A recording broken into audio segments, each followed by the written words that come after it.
Let's get things underway, Peter. Hello, everybody, and welcome to today's webinar. I'm Terry Ryder, founder of Hotspotting. Today, we're discussing one of the most important, but sometimes overlooked, issues for property investors, what to do about depreciation. Now, right now, as many of you will be aware, we have very, very busy real estate markets in Australia. The major banks are forecasting a national property boom this year and next year. But in my opinion, the property boom is already here. And one of many reasons why we have this strong upcycle with prices rising quickly in many places is that investors are now getting into the market. Last year, despite the pandemic, most major markets across Australia recorded solid to strong price growth without any great involvement from investors. It was primarily driven by owner-occupiers, including first-home buyers. But the lending figures and other data shows that now, at last, investors are joining the party, and that's provided further impetus for price growth. And as more and more investors buy real estate, they need to be thinking about ways to improve their bottom line. And one very good way to achieve that is to optimise your ability to claim depreciation. And my special guest today is one of Australia's foremost experts on the subject, Peter Folds from Washington Brown. Peter, welcome. Thank you very much, Terry. Good to see you again. Thanks for having me on, and thanks to everyone for joining us today. Now, let's just kick off by having a bit of a brief chat about markets. I know you're feeling, your business is feeling, as my business is, that we're in a situation that perhaps Australia hasn't been in for maybe 20 years, and that is a national property boom. Yeah, it's we're certainly seeing that. As I was mentioning before, Terry, the nature of our business, we're typically engaging with our clients, after the purchase has been made. So we see that boom and that confidence a little later. You mentioned that you feel that the banks are predicting that boom. Well, we're already seeing the results of an increase in confidence or the start of that boom now. We're busier than usual for this time of the year. And by nature of what we do, it's all in investors that are using our services. Only investors benefit from depreciation. So yeah, certainly see more active investors. So you must be gearing up for a very busy year. I think this upcycle has got some longevity. I don't think it's a flash in the pan, as we might be suggested by some sections of media. I think it's we've been building towards this for the last 6 to 12 months, and I think it's here to be with us for the next 1 to 2 years at least. I certainly hope that's the case. In terms of business operations, it'd be nice to think that this is a steady and predictable growth over a longer period than a boom and then dry up for us, and it is looking that way. But yeah, we are expecting and planning for a particularly busy year ahead on our side, which is great compared to how we were feeling sort of this time last year. When sort of the COVID business was first happening. It's a nice position to be in. Yeah, it's not a bad problem to have. Yeah. Certainly, we're incredibly busy, and it's been reflected in our sales and demand for our services. And yeah, we're sort of thinking in terms of resources to deal with all of that. So at some point, investors, if they're smart, having bought a property, or perhaps even before they buy the property, they might actually look at the part that depreciation plays in it. I think you have a bit of a slide presentation for us, so perhaps you I certainly do. Share your screen with us, and we can have a chat about that. Yeah, fantastic. Okay, so I'll set that up now. So it's not a long presentation that I've got, but I mean, particularly in the last sort of 6 months, there have been changes to legislation and processes that affect tax depreciation. So, whilst a number of people that have joined us today, once again, thank you, might have seen a presentation of mine before and might understand depreciation, there are a number of changes, and it really is crucial information for investors to know. So, without further ado, let's go through that. So, I always like to start with an overview of tax depreciation for listeners out there that aren't familiar with it already. So what is property tax depreciation? It is a legal tax deduction that relates to the wear and tear of an investment property. Whilst land appreciates and goes up in value, or we certainly hope it does, an income generating asset such as an investment property, because it is being used for income generating purposes, there is wear and tear that's happening. And tax depreciation is the ability to claim that loss of value as a tax deduction each year. The property has to be income producing. So it's only applicable to property investors. If you're an owner occupier, you cannot claim depreciation for the time where you are living in that property. Interesting to mention now, a big change and a big swing we've seen in the market is now clients buying property, living in them for a finite period of time, presumably to take advantage of various government stamp duty incentives, and then moving out to make it an investment property. And in that case, depreciation would be applicable there after they've moved out and the property becomes income generating. Also important to point out, and this is often confused in the industry, depreciation is based on the construction costs. It is not based on the property's value. Value factors in, market conditions, supply and demand, things like that. Depreciation, in accordance with ATO guidelines, must be based on the construction costs. And as quantity surveyors, we're recognised and accredited by the ATO as being able to go and estimate those costs where the original costs aren't known. So in the case of a second-hand property, that's where we would need to estimate the construction costs. All right, so to continue on that, when we're assessing a property for tax depreciation benefits, we're looking at two components. There's the plant and equipment, or Division 40. These are things like the carpet, the blinds, the air conditioning, the oven, the light fittings, the door handles. Essentially, we simplify it by saying, if you could turn the apartment or the property upside down and shake it, whatever would come loose is typically plant and equipment. I know that's an oversimplification. The other component that we're looking at is the building allowance, the Division 43. Now, this is the structural component. And this is, of the two components, for the 40-year depreciable lifespan of an investment property, the building component is by far the larger, typically anywhere from 70 or 80% of the total depreciable value. There are two methods of calculating tax depreciation or claiming tax depreciation that the ATO accepts. Washington Brown Depreciation Report will, by default, include and detail both methods.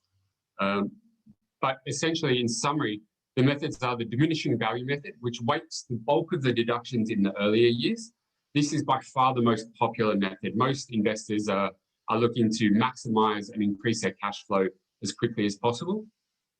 There are methods and situations where an investor might not want to do that. They might choose to claim by the prime cost method, which averages out or provides a straight line claim of depreciation over the depreciable life.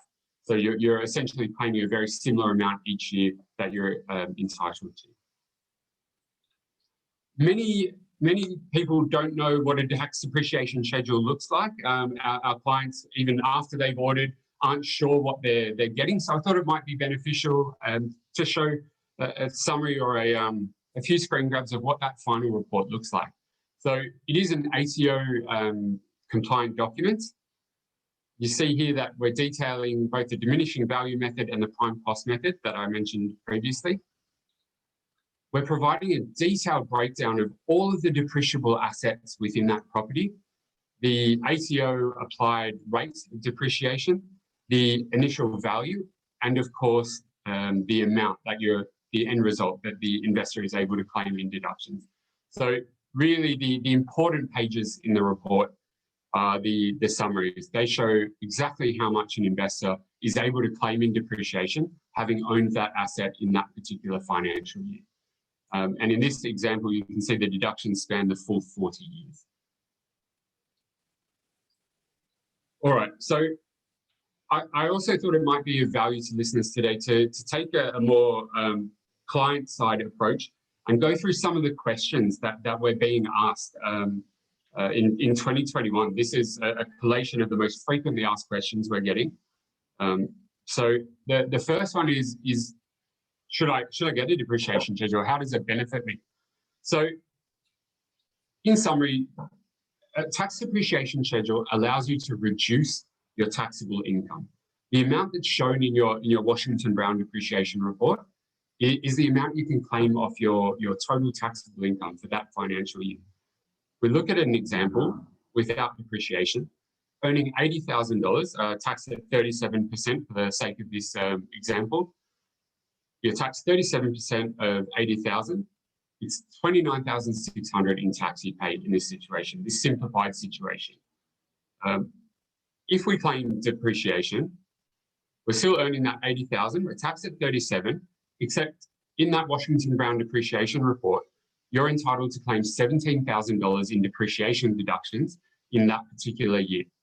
So we then look at the equation being 37% of 80 minus 17,000. So it's 37% of 63,000. We're paying 23,310 in tax instead of that 29,600. Often when I tell people when we're providing an estimate of the likely deductions available, Terry, I say $17,000 in the first year, and clients are like, "Well, sweet, $17,000 in my pocket. That's amazing." And it doesn't quite work that way. It is a deduction on your taxable income, and the real value that represents will, of course, depend on your personal tax circumstances, the income bracket you sit in, and the other other aspects of your tax and income situation. Yeah. So, but for somebody on an average income, which is basic scenario you're putting forward, a saving of over $6,000 is not to be sneezed at. Who wouldn't want to take advantage of that? A big part of my job is trying to convey that to people. It's what we do, Terry, is not a hard sell. It's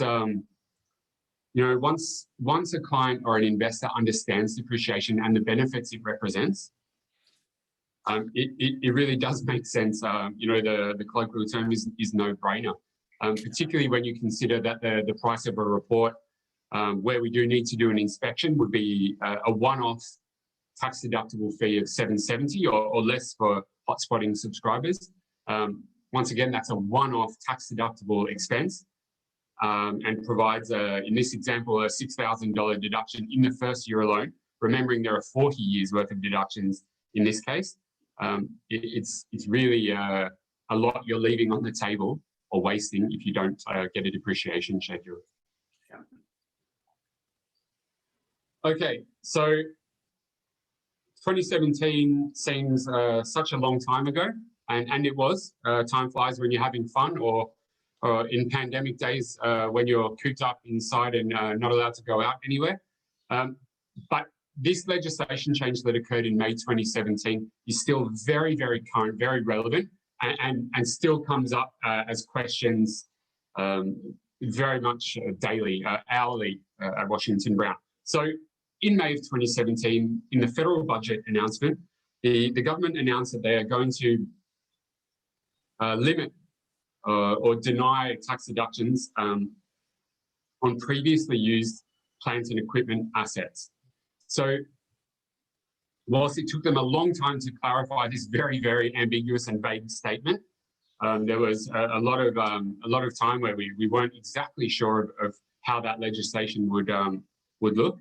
What it means is that if you as an investor buy a second-hand property and the contract exchange date is after 7:30 p.m. on Tuesday, May 9th, 2017, which would be now, of course, it means that you are no longer eligible to claim any tax depreciation deductions on the plant and equipment component. So once again, on the existing carpet that's in there, on the existing oven that's in the property, on the air conditioners that are in the property.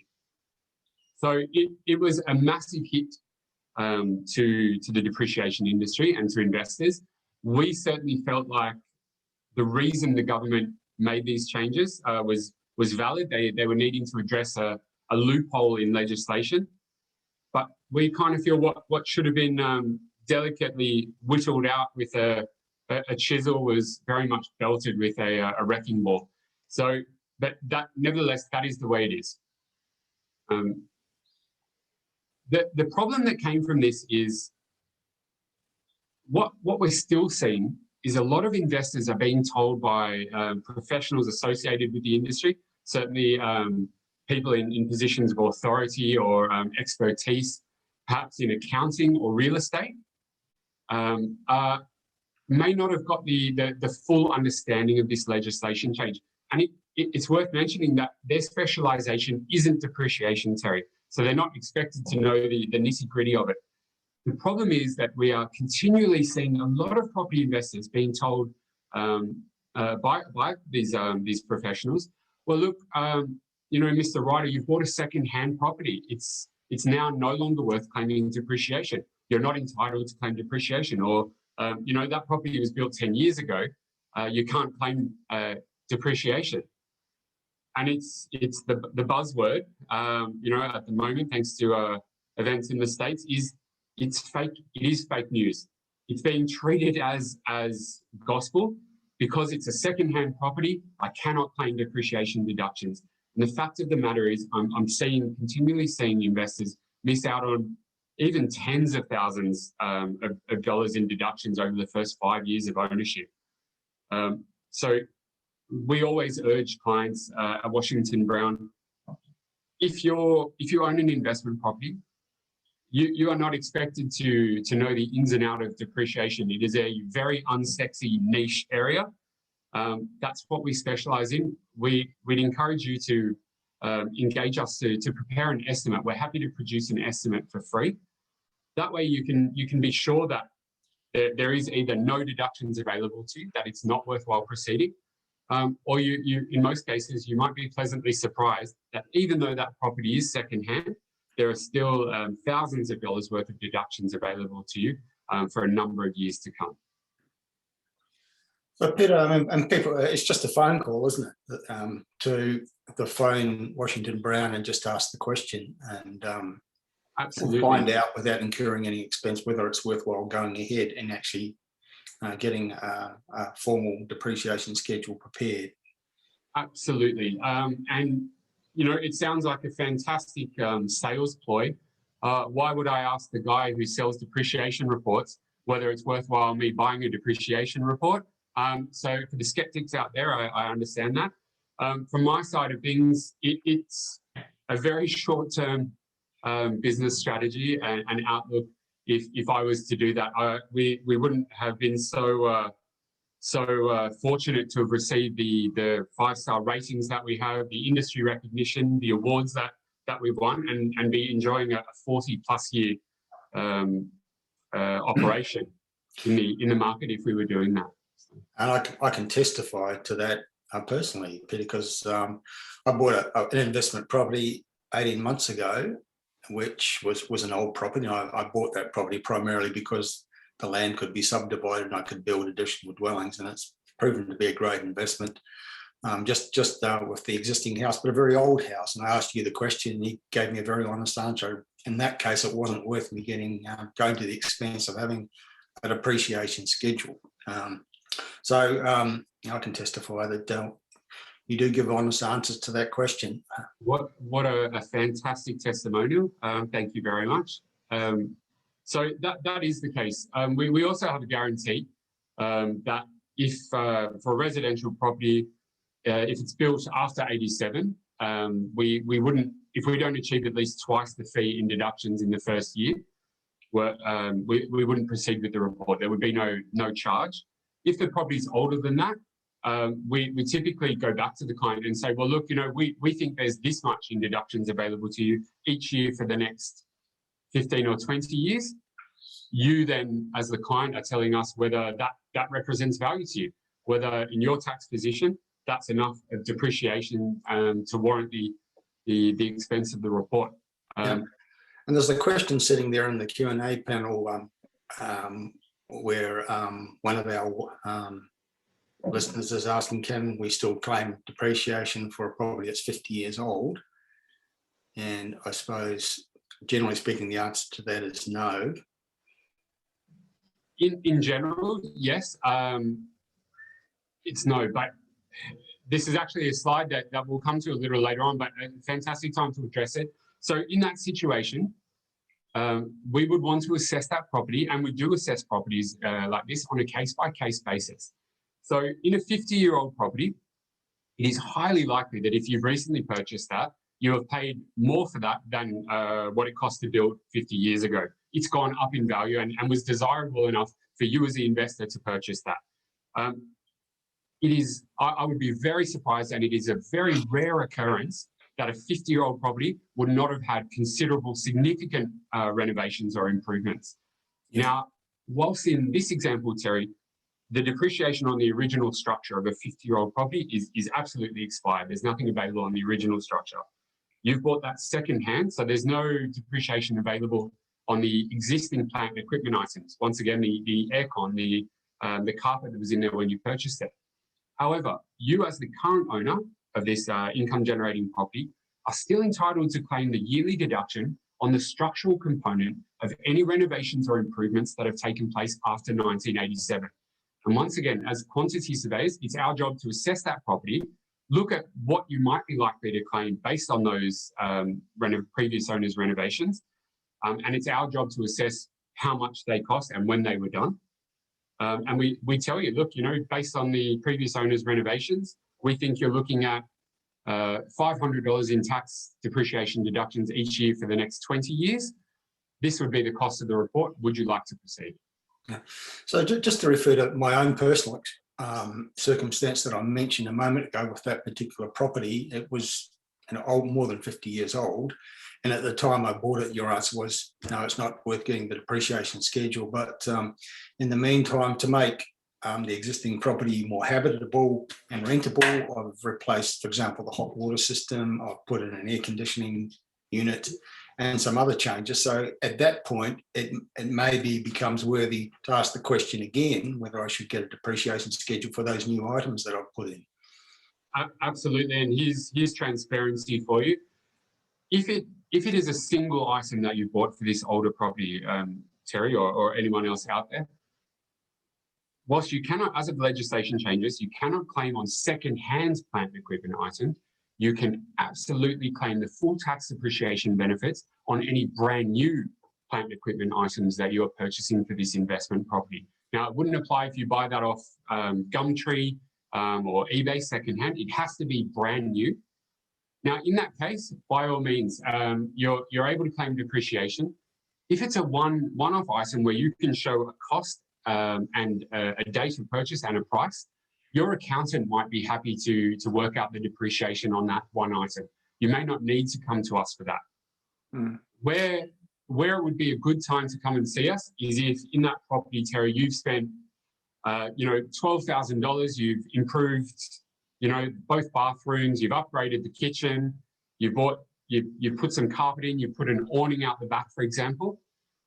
That's when you'd want to approach us and say, here's what I've done. Should I go ahead with the depreciation schedule? Yeah.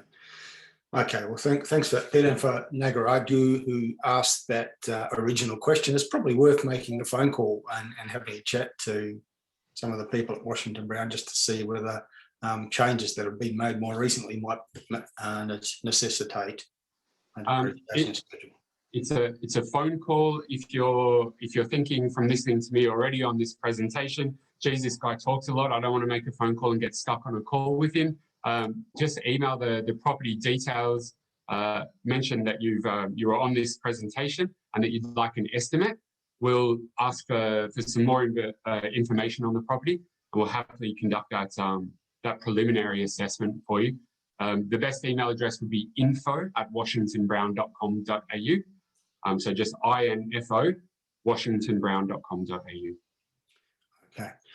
Sorry to interrupt your presentation. It just seemed pertinent at the time. We've got quite a lot of questions coming in, but I think perhaps if we let you get through the slide presentation, and then we can perhaps turn our attention to the many questions that are coming in.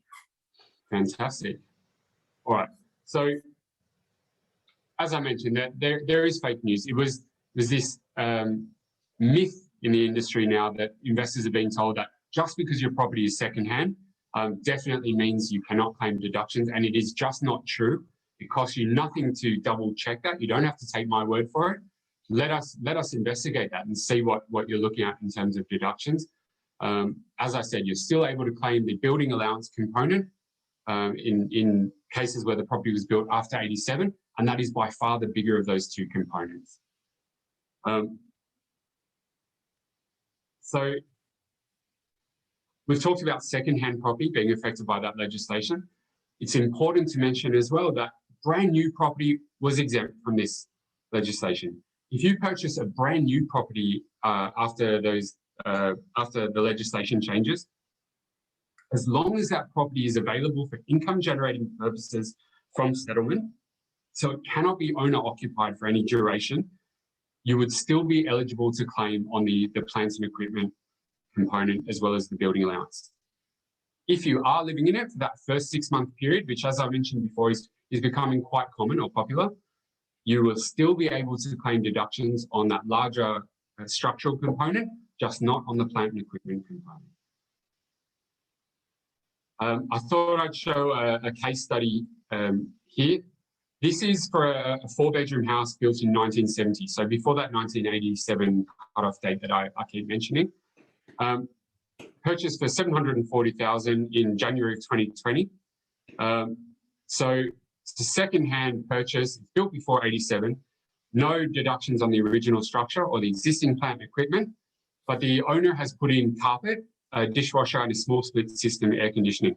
We also assessed there to have been bathroom renovations, kitchen renovation and a small awning done within 10 years of the purchase. The deductions achieved for this client were $2,000 in the first year and $15,000 worth of deductions over 10 years.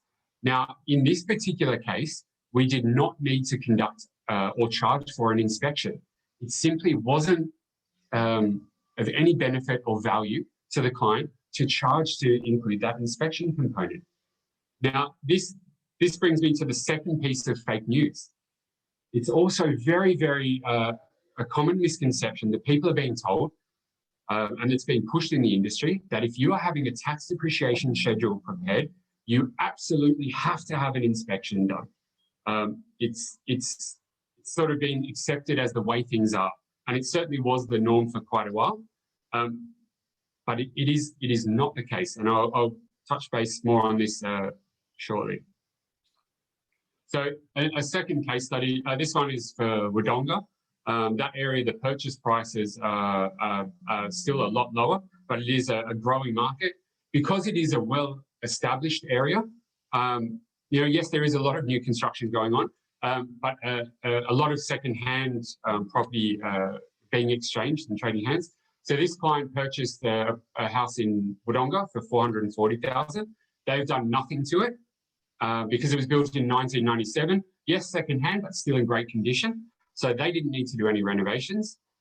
We assessed there having been some improvements to the house by a previous owner.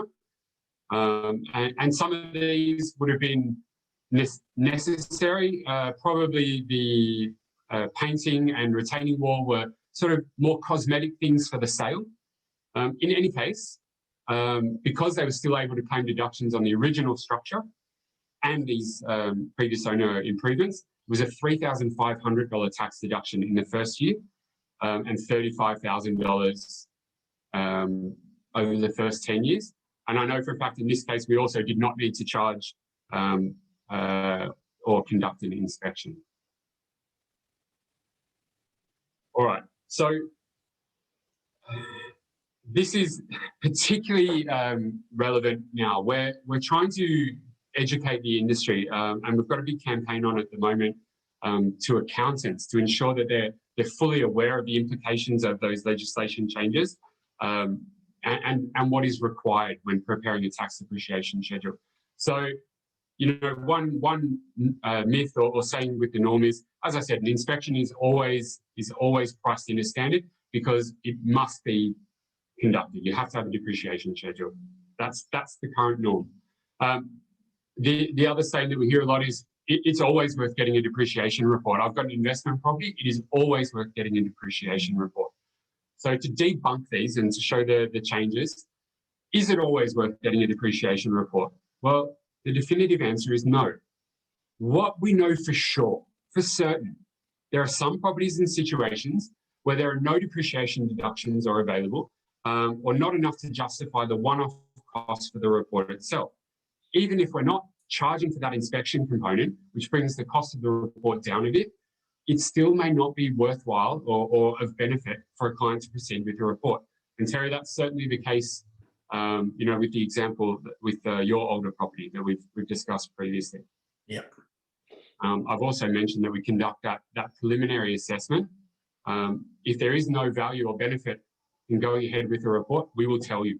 I do not want to charge clients for a report that represents no value. It's not good for longevity or the ratings and status that we're enjoying and have worked hard to achieve.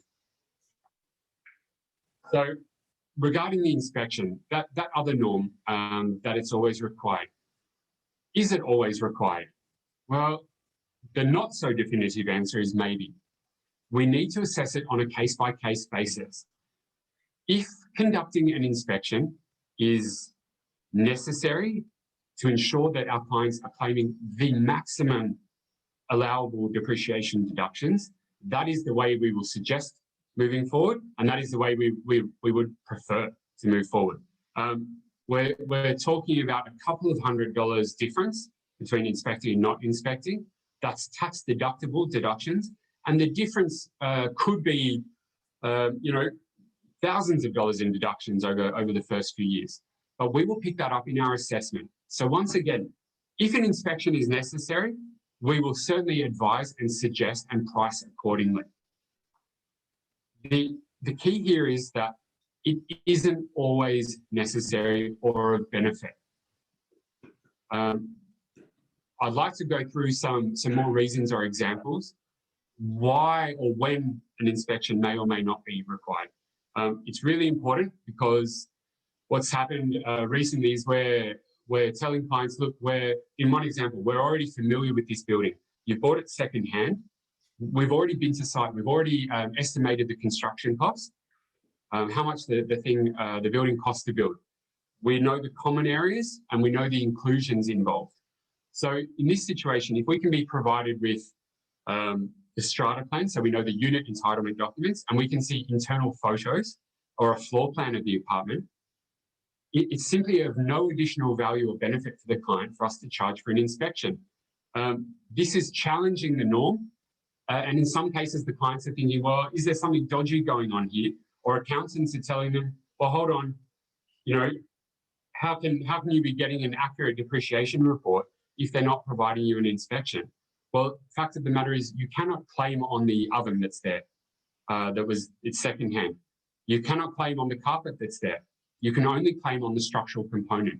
So why do you need to pay, or why do I need to charge to send someone out there to assess what oven you've got in there when you aren't allowed to claim deductions on it?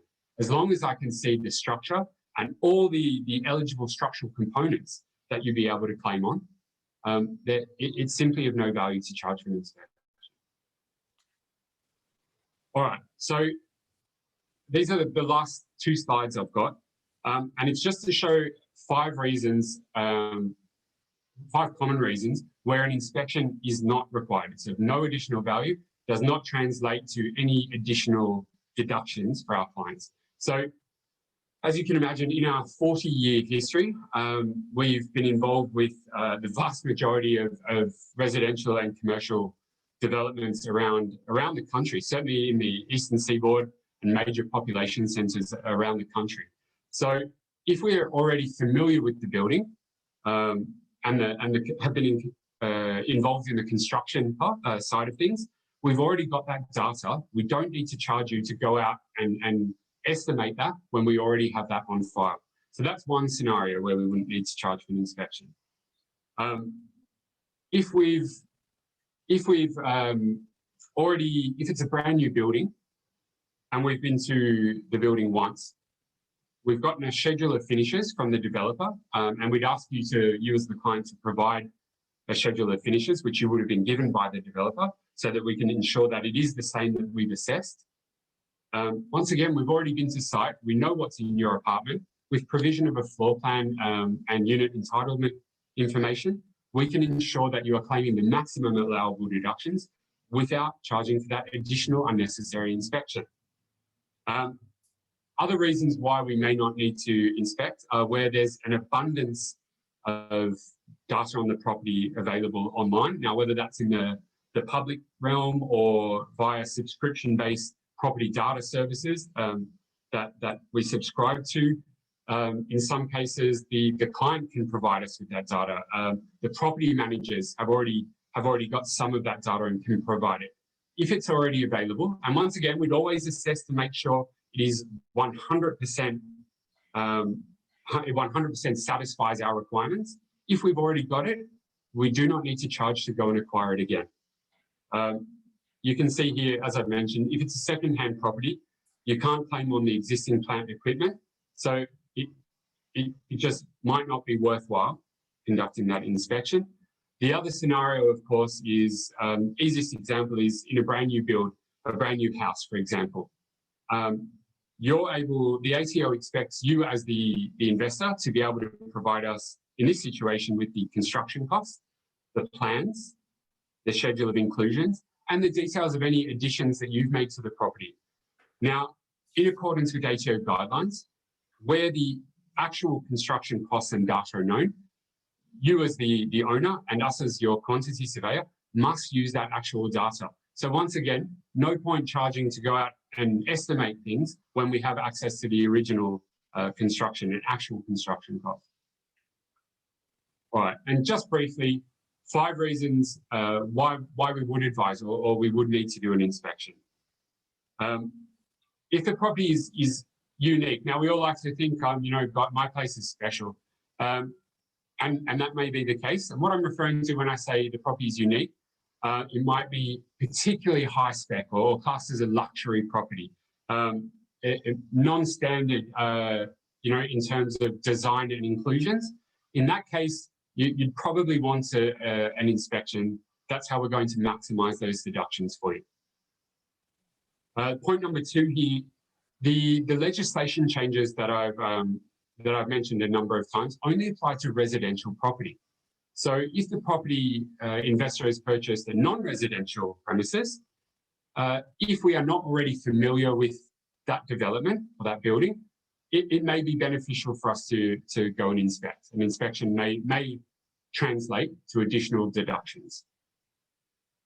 If the property has been substantially renovated and we're not able to be, and this is in the past, so by a previous owner, and we're not able to ascertain enough data or information that showcases what those previous renovations were, this is another scenario where we may want to go out and have a look at that. Once again, that translates to higher deductions in that scenario. That ties into the more information required, particularly where clients might have moved interstate, things are in storage, they can't access certain information, or simply it just doesn't exist and it's not available online. Where we need more information and we can't be provided with that, we will need to go out there and get it ourselves.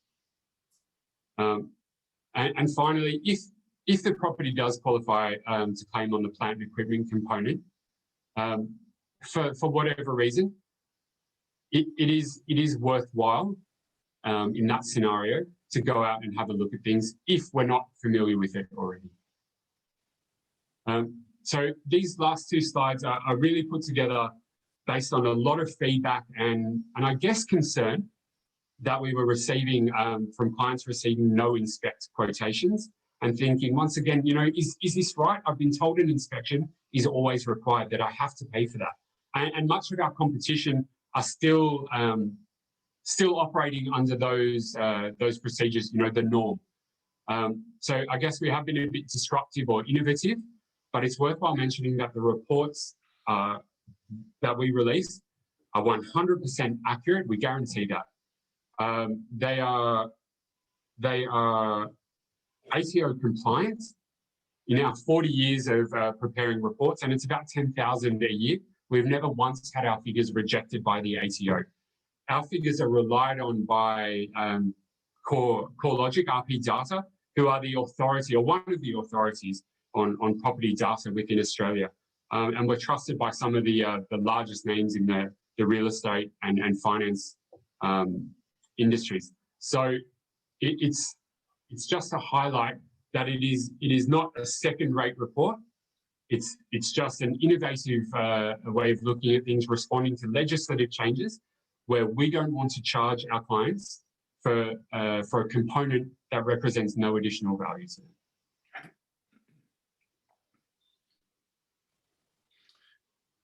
All right. So, Peter, we've got quite a lot of questions now come in while you've been just talking through those slides. So we might just rip into answering some of those. There's a question here from John. If I purchase a property now, can I claim on a 5-year-old property if the house is still under the builder's 7-year warranty?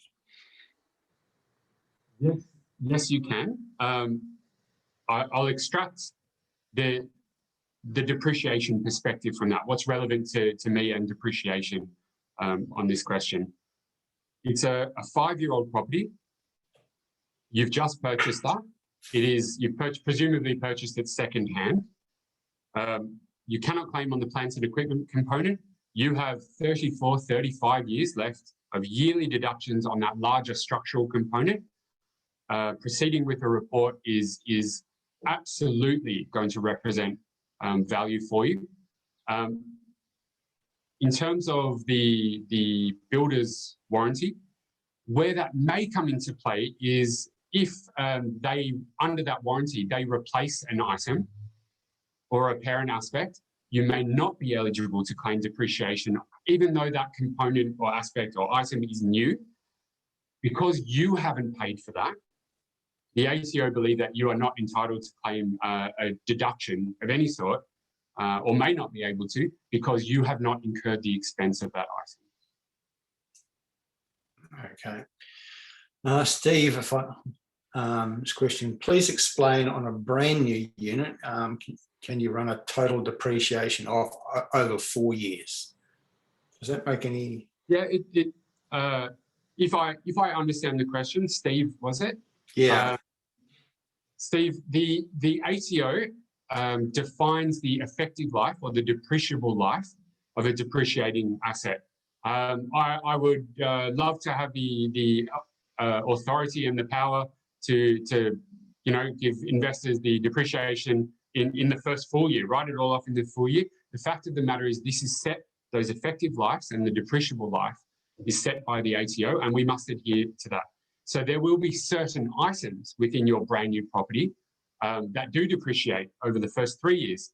Some will depreciate in their entirety immediately. So even if you've only owned the property for 1 day, or it's only been income producing for 1 day of a financial year, that first financial year, items that are deemed to be under $300 in value will depreciate immediately.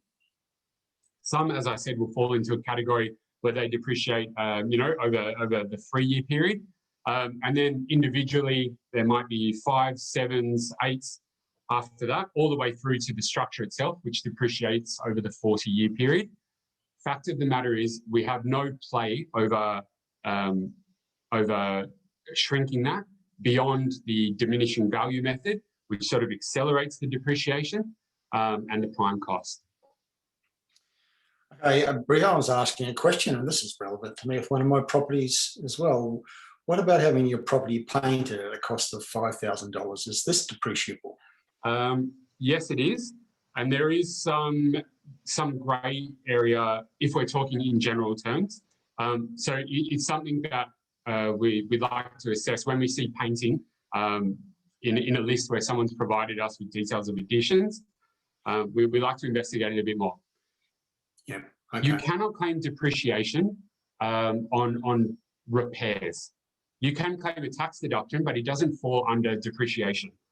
If you have painted the whole house, that would be classed and categorized as structural improvement or capital improvement, and you would absolutely be able to claim that as a depreciation deduction.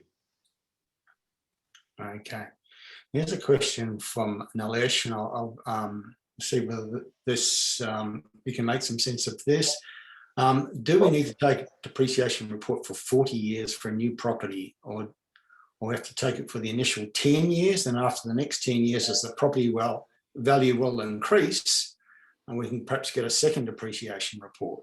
Does that make any sense, or is there a misconception there? No, it does make sense to me. Nilesh, I think it was. Thank you for the question. It's actually a fantastic question and a common one. And it relates back to something I said at the very start of my presentation, which I know seems like a lifetime ago by now. It was that as quantity surveyors, in accordance with ATO guidelines and legislation, depreciation must be based on the construction cost, whether that's known and provided or estimated by us as accredited quantity surveyors. So in your example, Nilesh, the depreciation on the structural component won't change. What you're talking about is an increase in value. And as property investors, isn't that what we're hoping for? It might not be our sole objective when we're purchasing a property, but we're all hoping that our property goes up in value.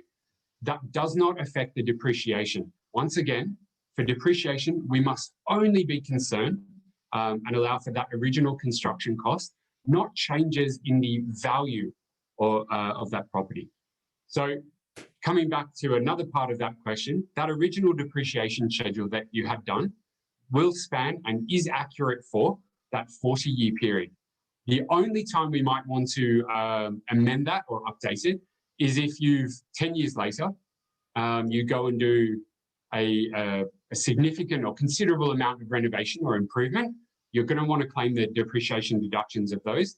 Then we might want to look at updating that report for you. Okay. And just referring to an earlier question from Brielle, how much does it cost to get a depreciation report? Perhaps if you just give us a rule of thumb on that, but an update report, if you make some renovation changes, what that might cost, the follow-up report. Sure.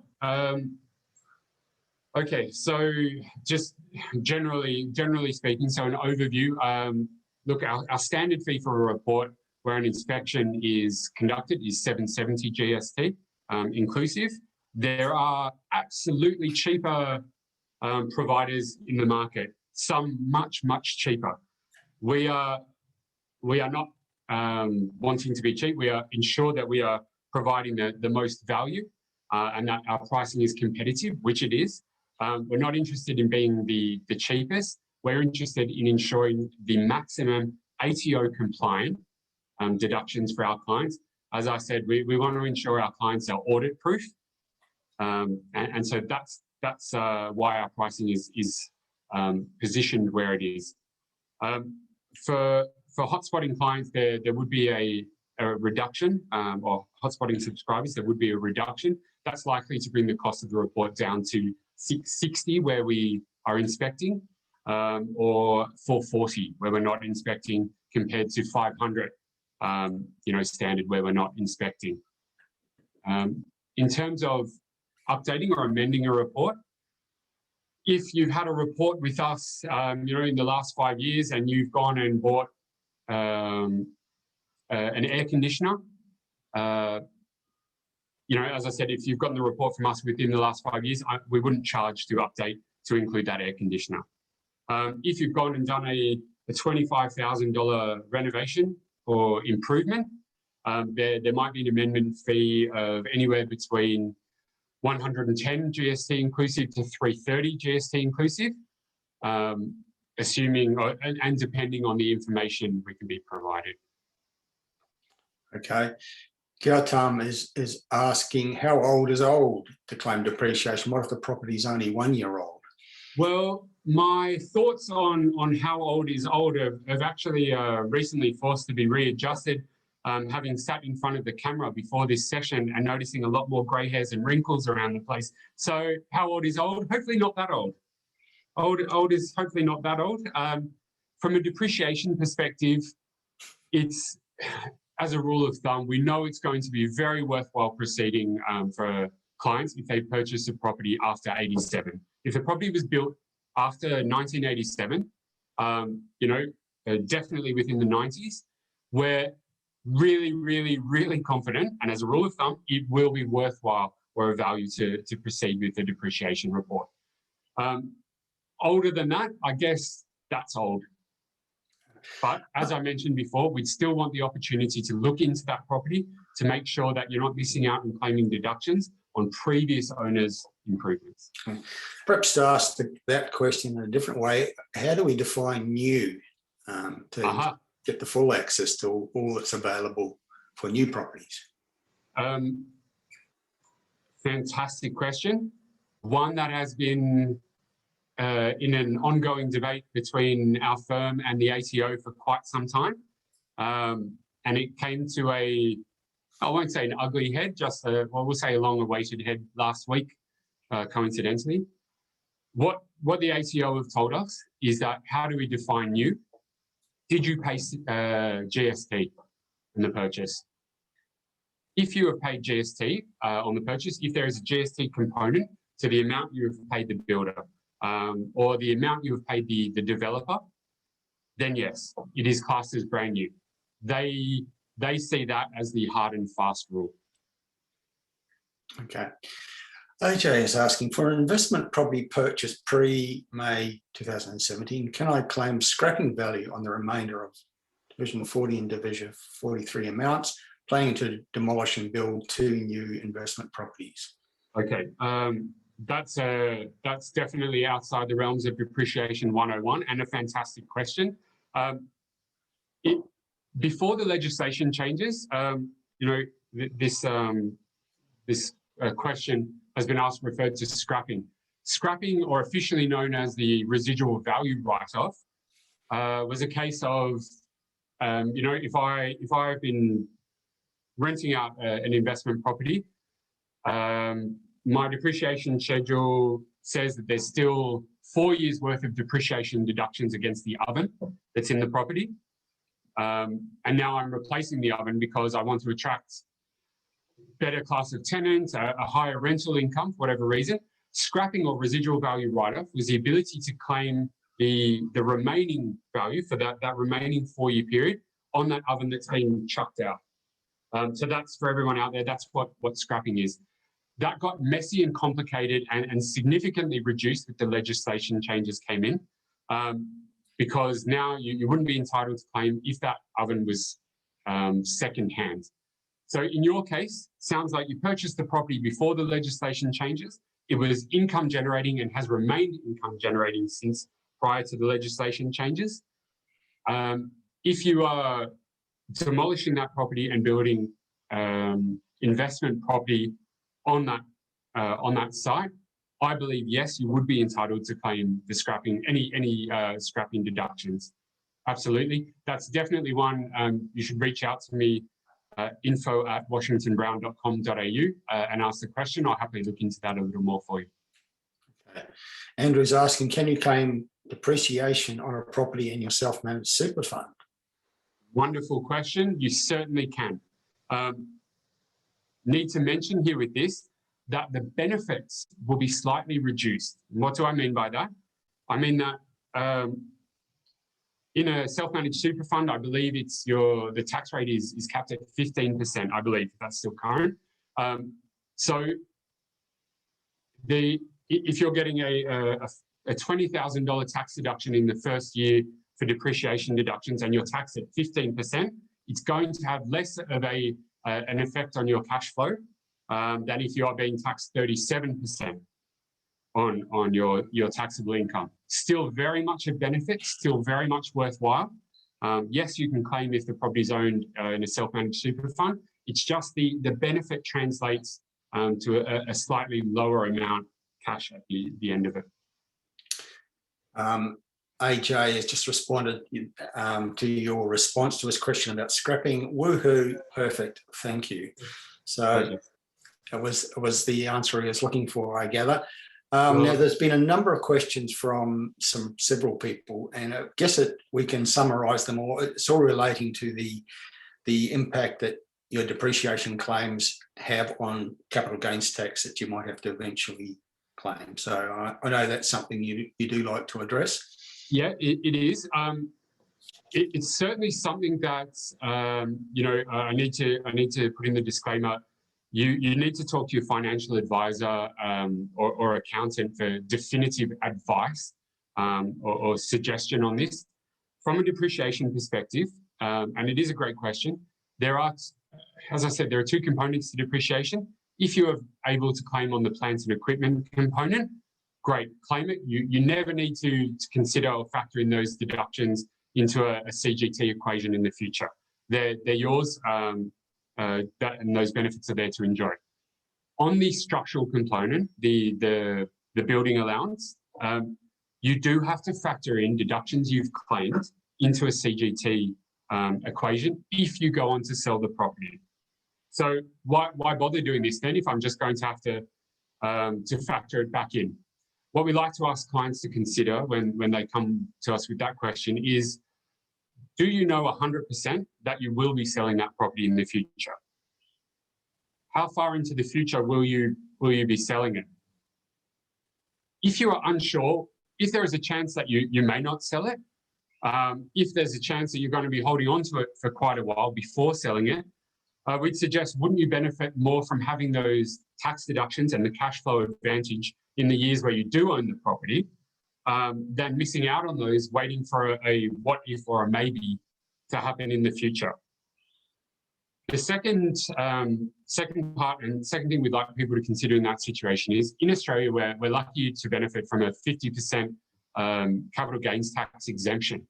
So even if you do sell, even if you have been claiming the building allowance depreciation deductions and you do sell that property in the future, you only have to factor in half of that value, factor in that 50% reduction, only have to factor in half of that value that you've claimed back into that CGT equation. So you are still at a benefit having claimed it yearly up until that point. Yeah. Now, a follow-up question is about capital gains tax, but relating to an investment property owned in a company structure where there's no 50% discount on the capital gains. Is it still worthwhile claiming depreciation? That is something that wouldn't be prudent of me to sort of speak about in general terms. That is a very specific scenario. Once again, for this, whoever asked this question, please email me at info@washingtonbrown.com.au. Be very happy to look a bit more specifically at your circumstances at the property to be able to give you some information and an answer on that. Okay. Now, Kevin, just referring back to the question that you answered earlier about how you would treat spending money on painting. He says, fine with that answer, but I still have a question. If completely repainting a dual townhouse structure externally after 17 years was to cost, say, $12,000, what type of rate would that be depreciable? Yeah, fantastic. Great question. So once again, that's I'm mentioning and referring back to when I stated the ATO sets that effective life or those depreciable rates. And I'm just throwing that in as a buffer, so you don't hate on me when I tell you that painting a whole house would be classed as structural or capital improvements, claimable at 2.5% per year over a 40-year period. Okay. And over a 40-year period, because that was the second part of this question, how long? Yeah.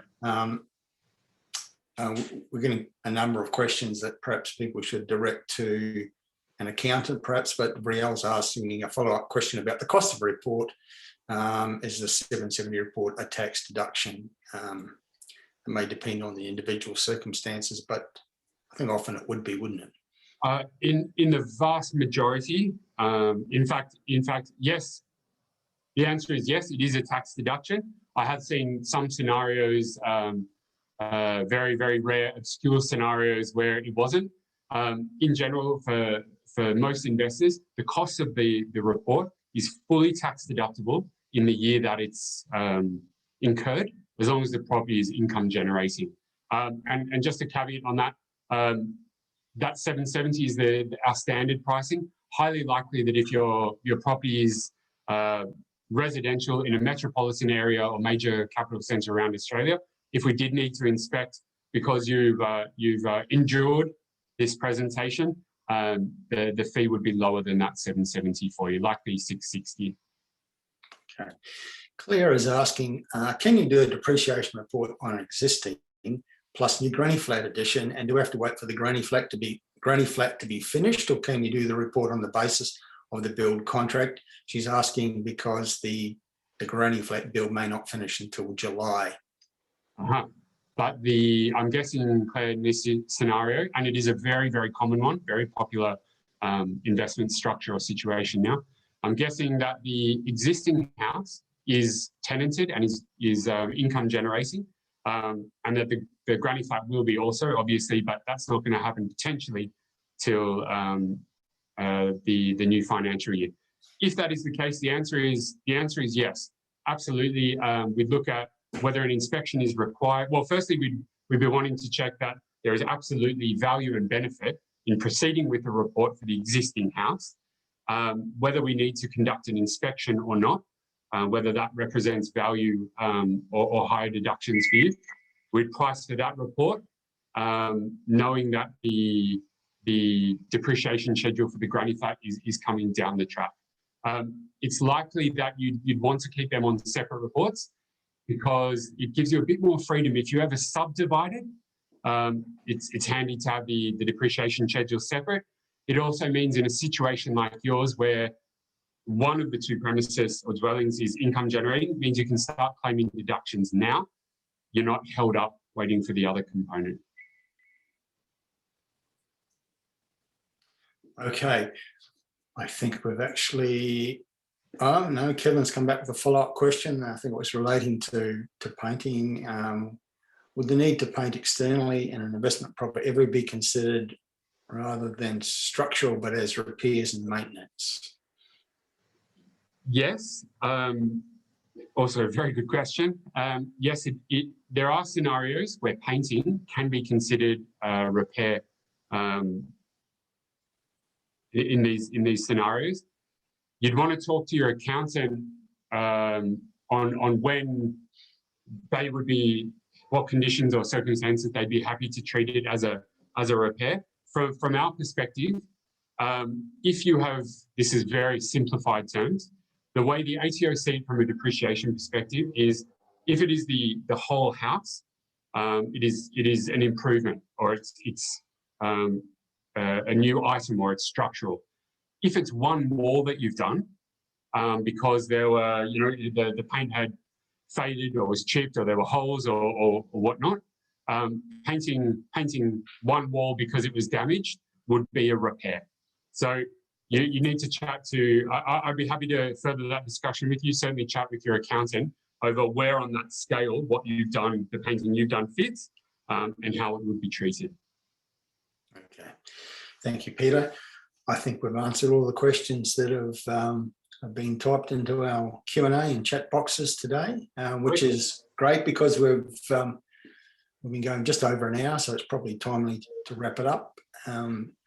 Thank you again, Peter Foles from Washington Brown, for a very informative, as always, and entertaining presentation. Well, you have the rare ability to make a potentially very dry subject interesting and entertaining. So I commend you for that, and thank you for your participation. Terry, thank you for your kind words. Thank you, everyone, for joining us today and for your questions. It certainly makes it a lot more enjoyable for me when I get that interaction. I hope it's been of value to you. Once again, Terry, thank you for having me. You're most welcome. We'll do it again soon. Thanks for the presentation, and thank you to everybody out there who's watching and listening for your participation. As always, I've learned a lot, and it's always remarkable just how many different scenarios there are that people out there are dealing with, and so often they're individual situations that that warrant more than a generalised answer. And if for those of you out there in that situation, I do urge you to make contact with Washington Brown. As we've pointed out during this presentation, it costs you nothing to make the phone call and ask the question and get an assessment of whether it's worth proceeding to the next step of actually getting a depreciation schedule for which you would pay. So make the phone call. Perhaps Peter, just as we signing off, perhaps you could just repeat the simple contact details for people if they want to follow up and ask the question. Sure. So you can call in on 1300 990 612. So that's 1300 990 612. Or for most people, email will be more convenient. And that's easy to remember. It's info, I-N-F-O, at Washington Brown. So Washington like George Washington, Brown like the colour, washingtonbrown.com.au. And it really is no hassle. We really look forward to receiving those questions and those inquiries. Hopefully you can tell that well, certainly I am, but the whole team here are passionate about helping investors. So please ask the question. It costs nothing to do so. Okay, wonderful. Thank you again, Peter Foles from Washington Brown. It's been fun as always. Let's do it again soon. Hope so, Terry. Thanks very much. Cheers. Okay, everybody, bye for now.